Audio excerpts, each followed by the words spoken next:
Samantalang magpapakitang gilas sa Centennial National Collegiate Athletic Association season si Mark Hector Africano na tubong Cauayan City bilang bagong miyembro ng Arellano University Swimming Team.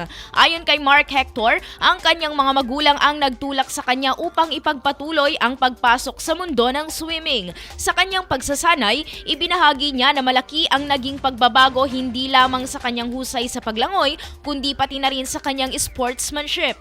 Sa darating na Centennial season ng National Collegiate Athletic Association, handa na si Mark Hector na ipakita ang kanyang talento at determinasyon. Matatanda ang isa rin si Mark Hector sa mga mahuhusay na swimmers na nakapag-uwi na ng iba't ibang parangal sa lungsod ng Cauayan.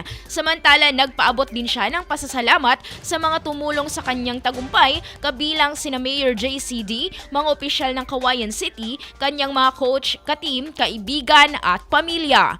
Idol, nanunuyo ba at humihina ang elasticity o pagbanat ng balat?